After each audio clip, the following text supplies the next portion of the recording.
Lielam tā arī laikam ir, ka mēs cīnamies ar sevi. Uz šeit atnākam un vajag sev kaut ko pierādīt. Jā, nu, kam ir vēl svarīgi kaut ko pierādīt? Jā?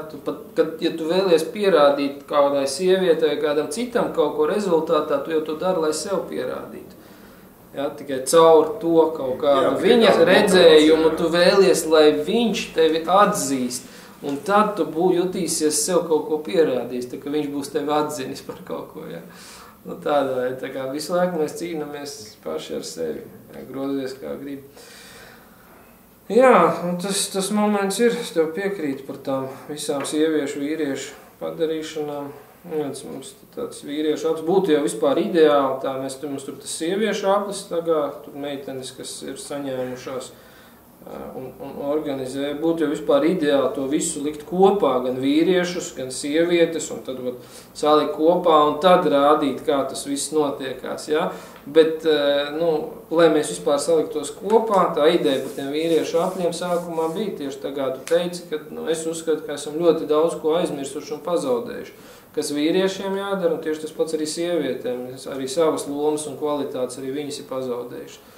Ja, nu, šodien lielākā daļa sabiedrībā pārliecināti teiks, ka tas taču ir pozitīvi, ka mēs tagad esam tur bez maz vai vienādi, ja, vai varam pildīt viens un tās pašas funkcijas. Dzimumu vienlīdzība. Jā, dzimumu vienlīdzība un viss pārējais, bet tad jau, ko mēs te runājam, tad arī griežam nost krānus un krūtis un visu, un tad mēs tiešām varēsim mēģināt būt vienlīdzīgi, ja, jo kamēr mums daba ir paredzējis kaut kādas atšķirīgas funkcionalitāti, atšķirīgu atribūtu klātesamību mūsu fiziskajos ķermeņos, tad tas ietekmē mūsu arī to domāšanu pa lielām.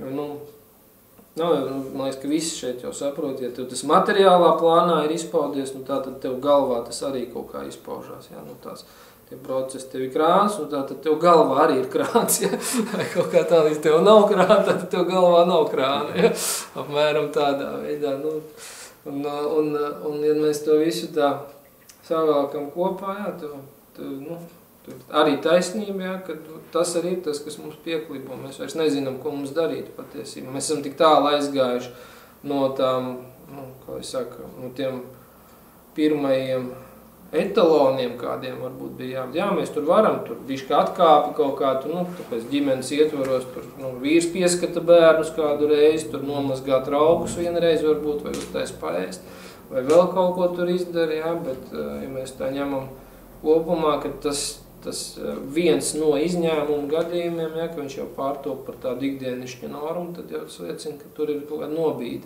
Nevis nobīde tur varbūt pašos uzvedības modeļos, bet nobīde reāli pašā psihē cilvēkiem. Viņam pašu apziņā ir nobīde parādījusies, ka mēs to sākam uztvert par mums. Tas tāpatās, kā, ja mēs tur runājam par netradicionāli orientētām attiecībām, ja kādreiz tas bija, padomi laika vai pēc padomi, pat, sakot, 20 gadi atpakaļ, tu nevarēja iedomāties, ka kaut kas tāds varētu notikt šeit, ja. Kaut kas ir dzirdēts, filmās redzēts, tagad tas ir reāli pa ielām staigā tur un tiesības kaut kāds aizstāv un tā tālāk. Tas nozīmē, es jau šodien runāju vienu cilvēku, viņš bija atnācis.